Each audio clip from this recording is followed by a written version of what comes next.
Today I'll be talking about non-essential trace and ultra-trace minerals. This lecture is going to be a little bit longer than the usual because there really was no way to separate them and break it into separate lectures, so just bear with me. And let's first talk about what I mean by non-essential trace and ultra-trace minerals. The definition, technically, is estimated, established, or suspected requirements of less than 1 milligram per day. So we're talking about very small amounts. These aren't considered essential at the time, at this time, but research in the future may prove otherwise. So basically, they don't know yet.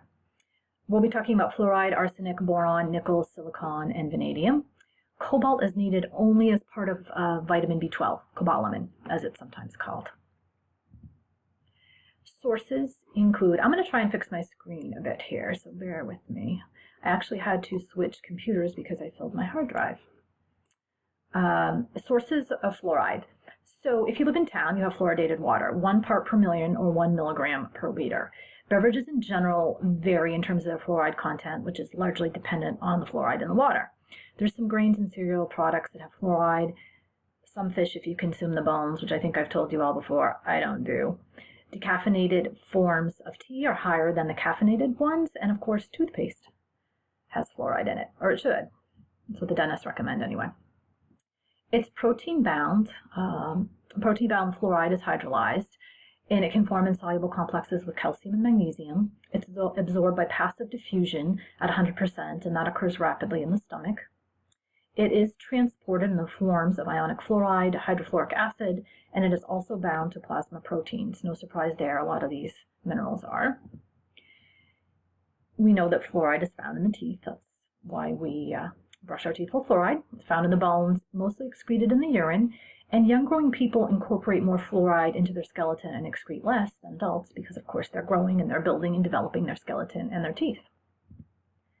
Deficiency, functions and deficiencies. So it does replace some hydroxide ions in hydroxyapatite to form fluorohydroxyapatite, and that can increase tooth mineralization and also the resistance of enamel to acidic demineralization. So topical fluoride that we use on a daily basis inhibits the production of acid, and it also prevents plaque formation on our teeth. Adequate intake for men is 4 milligrams, women is 3. Acute toxicity is possible from supplements or toothpaste. So that's why you only use a tiny amount for children. You don't use it on your pets. If you brush your pet's teeth, you buy special toothpaste at the vet. Chronic toxicity is called fluorosis, and there can be dental or skeletal changes. My understanding is you can damage your teeth, and you can monitor exposure with urine and plasma, but not the actual status in the body. Arsenic, we're moving on. It depends, like selenium, the content depends on the soil concentration and pollution, which is not similar to selenium. Seafoods are rich in arsenic. There's a certain level or threshold set for bottled drinking water. It's found in both water, foods, and organic and inorganic forms. It exists mostly in the trivalent form and the pentavalent form. Absorption varies depending on the form and the solubility. From the intestine, some is transported bound to transferrin. Little or no metabolism in the liver with the organic form. The inorganic form is reduced and methylated in the liver. We will see concentrations in the skin, hair, and nails. There have been some famous cases, and I'm trying to recall, I think it was one of our presidents in the 1800s, it might have been Andrew Jackson. I think there was a question of arsenic poisoning, and I believe they did exhume him and run some tests. It is excreted readily by the kidneys. Possible functions: facilitating the use of methyl groups such as SAM. Deficiency in animals is associated with slowed or diminished growth, reproductive issues, and neonatal mortality. Arsenic trioxide is approved by the FDA for a treatment for leukemia, a certain type of leukemia. No recommended intake established at this time. Toxicity disrupts the normal function of sulfohydryl groups found in proteins, and the trivalent form that we just talked about briefly promotes cellular apoptosis, so cell death, not a good thing. Exposure elevates blood levels, which is an unreliable indicator. Hair shows long-term exposure, and urine for acute toxicity or acute levels. Boron. Sources include fruits, veggies, nuts, legumes, wine, cider, and beer. You're welcome, as I like to say. It can be a contaminant, actually, in some products, passively diffused in the GI tract, found in the blood as boric acid, and the transporter is sodium dependent.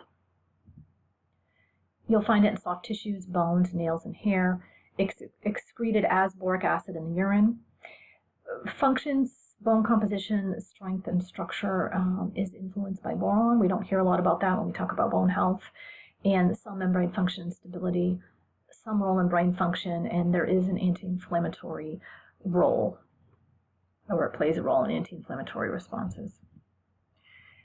Deficiency has been studied in animals, and bone growth and development are negatively affected with deficiency. They haven't technically established a recommended intake, but they think it's beneficial between 1 and 3 milligrams per day. Chronic and acute toxicities are in fact possible. Tolerable intake, upper intake level is 20 milligrams, and you would look at urinary excretion in terms of boron status. Nickel.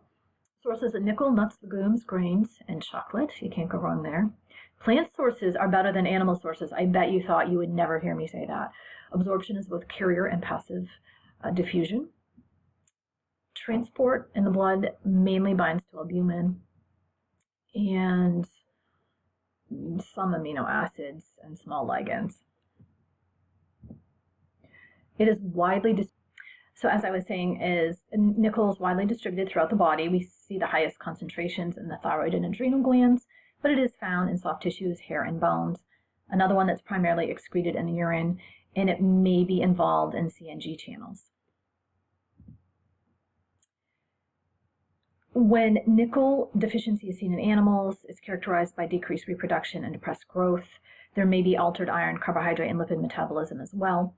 There's a recommended intake of less than 100 micrograms per day and a tolerable upper intake level at 1 milligram. Chronic toxicity is usually seen in relation to occupational hazard or exposure. Acute toxicity is possible, and there's no real way to assess your nickel status at this time. Silicon. Plants contain more than animals. There's the second one where I've said that plants are a better source than animals. Whole grain cereals, lentils, soybeans, selected fruits, another beer for you. Orthosilic acid readily is absorbed from the proximal small intestine, so that's another way of saying the duodenum, as you all know by now. Transport is unbound, it's free. There are concentrations in the bone, skin, blood vessels, cartilage, and tendons. So connective tissue is really what we're talking about primarily. Excretion, another one mostly in the urine, but in the form as the orthosilic acid, as well as magnesium orthosilicate. Functions, there is, as I mentioned, connective tissue role, structural binding roles, bone, connective tissue, and cartilage formation, growth, and development. Deficiency, you would expect to see, since it's involved in connective tissues, issues with bone growth and skull deformities. Recommended intake, suggested range is from 10 to 25 milligrams per day. There's no tolerable, I have a hard time saying that, don't I? Tolerable upper intake level established right now. There's a safe maximum that's a mere suggestion at 700 milligrams per day. You can get kidney stones with silicon toxicity, and that usually occurs as a result of taking a large amount of silicone containing antacids. And there's, as I'm sure you've seen on the lawsuit lottery commercials on TV, the silicosis risk or effect of inhalation of silicon. Assessment of nutriture, serum concentrations might not necessarily reflect the silicone levels in the body. Vanadium, food content is very low. If you're going to try to get vanadium, you would try fish and shellfish, oysters, mushrooms. I've listed some other sources for you. There is a supplement, vanadyl sulfate, and I've listed some other supplements there for you as well. Not something that we routinely recommend or see on the shelf. Absorption varies with oxidation states. It's less than 5%, so not a lot is absorbed. When it's transported, it's converted to vanadil in the fluids, and then that is going to bind to iron-containing protein, transferrin, which we've heard about quite a bit today, and ferritin. Lesser extent to albumin and other compounds, and it actually enters the cell as vanadate using a phosphate transport system. Concentrations are high in the kidney, that's the primary site, but we do see vanadium in the liver, lung, spleen, and thyroid gland. Long-term storage in adipose, muscle, and bone tissue. Renal excretion, major elimination route, so we're talking about urine again. They've yet to identify a specific biochemical function. So in other words, they don't know what the body uses it for, really. There's some pharmacological effects. It will inhibit the sodium-potassium ATPase pump. It mimics the action of insulin. I think that's pretty interesting. It will stimulate hepatic glycogen and lipid synthesis and inhibit gluconeogenesis and lipolysis, and it has an effect on several varying enzymes. It may have, or they have observed, anti-tumoral and carcinogenic properties, and that depends on the type of cell and dose. So perhaps there's some potential in the future for treatment for various types of cancers. Deficiency in animals impairs survival, and therefore growth and development. Negative impact, I just don't think that they're quite clear on the mechanism at this time. Human requirements not established. The tolerable upper intake level is 1.8 milligrams of elemental vanadium. Chronic toxicity, once again, the miners have issues from chronic exposure, and there's no real method to assess the status of vanadium. Cobalt. We know cobalt is part of vitamin B12. It can substitute for other metals in the metalloenzymes in vitro. So in the petri dish or outside of the body, no evidence that this can happen in the body. There's no evidence that ionic cobalt is essential in humans. The B12 content of foods is what is important, not the cobalt content. And that concludes the lecture. Take care.